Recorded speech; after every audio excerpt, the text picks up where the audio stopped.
If you grew up with toy soldiers in the 70s, there's a good chance you remember these two sets. The American Combat Troops from Matchbox and the Airfix American Infantry. For many of us, these didn't just give us great toy soldiers, but they also defined what a really great plastic toy soldier could be. As kids, we weren't considering like which set has the closest historical accurate weapons, webbing and all that stuff. We wanted to have the coolest figures, poses that were really exciting, and the soldiers that made our armies feel real. Although these two sets represent American infantry, they do it in a very different way. And they kind of capture very different battlefield imaginations, if you will. So today I thought it would be fun to go back to the 70s once again and compare these two sets.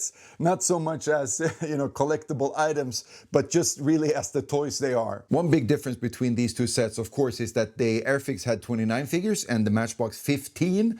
I would assume that the Matchbox would be cheaper to buy. I haven't researched this, but that's just my assumption. So you maybe could get two sets, but if you're just getting one set, either one, you get a lot more figures in an army style builder set with Airfix. But before I dive in more into the figures, let's check out the boxes, because that was a huge selling point with any old toy actually, but especially these ones, because the artwork on the boxes were really cool. All the previous videos I've done on a lot of the other Matchbox Airfix sets, Matchbox always won, but this time I'm not so sure though, because this box art, if you check it out, if you compare this one to some of the other Matchbox sets, it's just that I think the soldiers on these covers were more spread out, if you know what I mean. It's a more fun scene.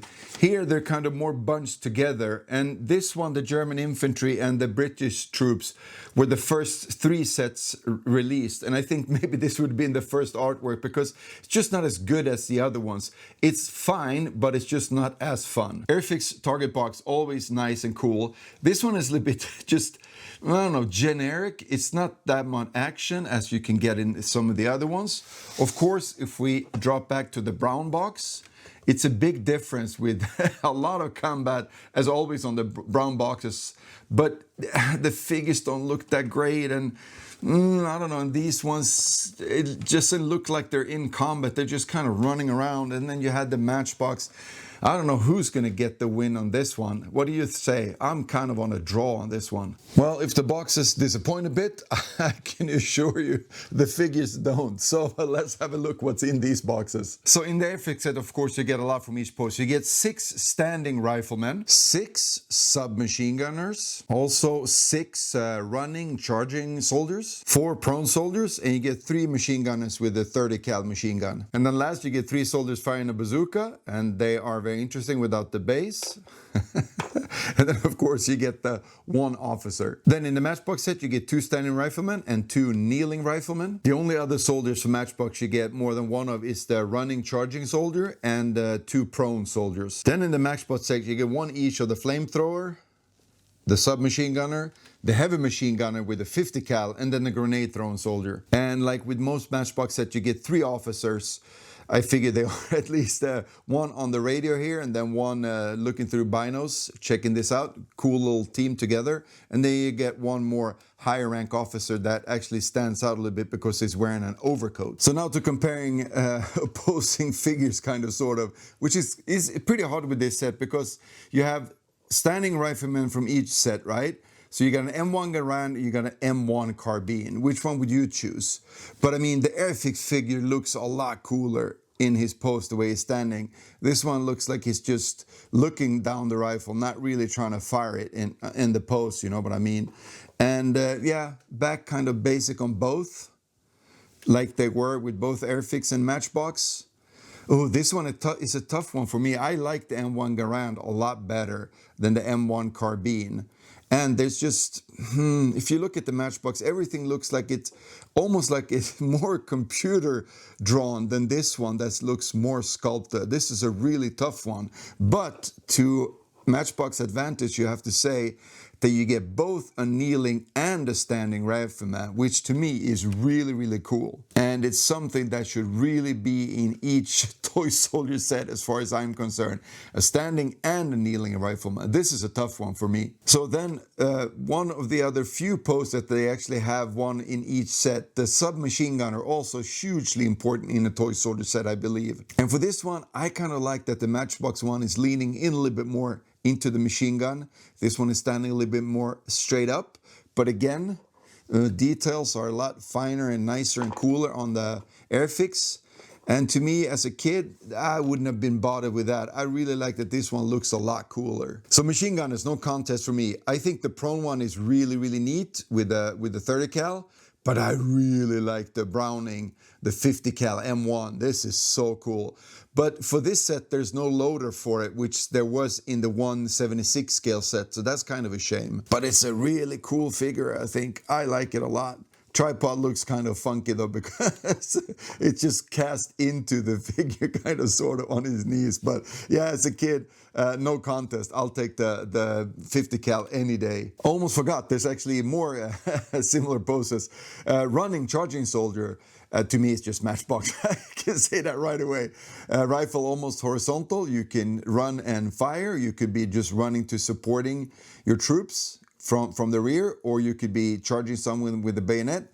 I'm not sure what the Airfix soldier is doing. He's a really nicely sculpted figure, but to me, what would I do with this? What's he doing? He almost looks like he's turning like a corner or something. I don't know. This one is Matchbox all the way. It's super nice. I guess we're gonna have to compare these two because they're kind of support guns. Flamethrower versus bazooka. I'm not a big fan of flamethrowers. I don't know if this one is correct whatsoever. I really don't care all that much. But yeah, I never enjoyed playing with flamethrowers. It's such a close-up weapon that just deals so much damage. It gets kind of ridiculous. And bazookas, I think, are really, really cool.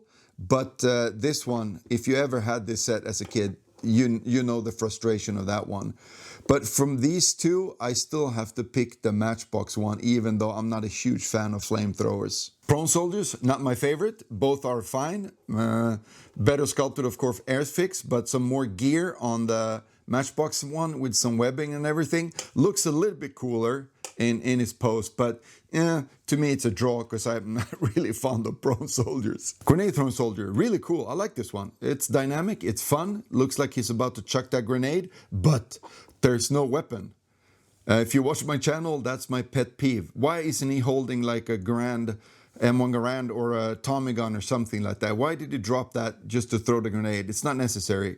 But other than that, Airfix don't have one, Matchbox have one, and it's a really cool figure. So this one goes to Matchbox. I guess we could compare these two officers first then.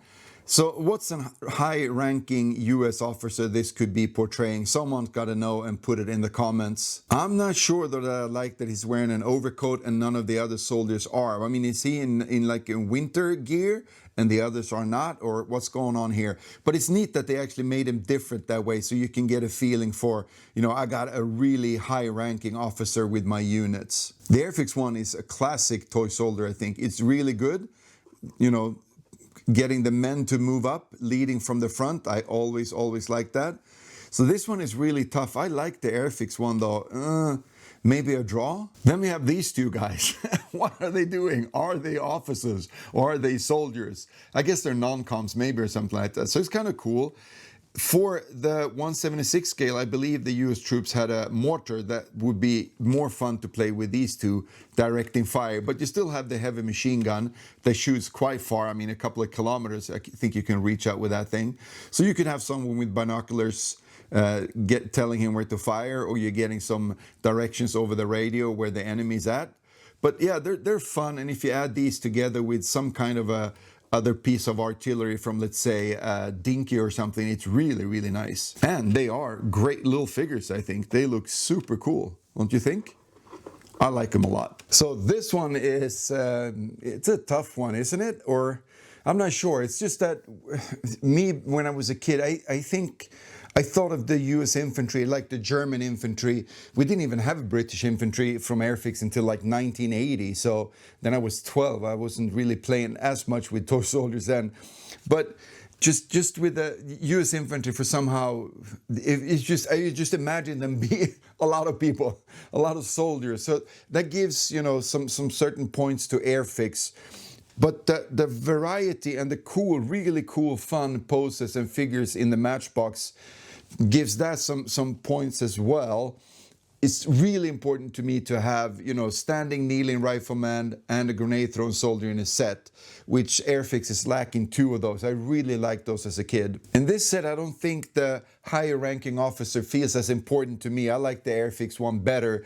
But those 2 other guys, if they're non-coms or not, with the binos and the radio, I think those are really neat addition to the set. And if you compare these in the smaller scale, 176, 172, HO scale, whatever you want to call it, Matchbox had as many figures in the set as Airfix, and that really puts Matchbox ahead a lot, because then you got the mortar and you got the loader for the heavy machine gun and everything. It's just awesome. All that said though, not having kneeling rifleman, only having the M1 carbine, the crazy bazooka soldier that keeps falling over, I really have to give this one to Matchbox, because as a kid, I think I would have, if I had to pull out one American unit to play with, I think I most likely would have pulled out the set of Matchbox if I had to choose. I think with that set, I would have a better chance of beating my friends Germans or something. So I'm giving this one to Matchbox, but it's pretty close though.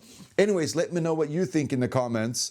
I'm pretty sure that I'm not going to know a few of the comments and what they're going to say, but that's cool. Everybody's entitled to their opinion, and it's valid, I would say. Other than that, this was fun. 2 great sets. I'll catch you guys in another video. Cheers!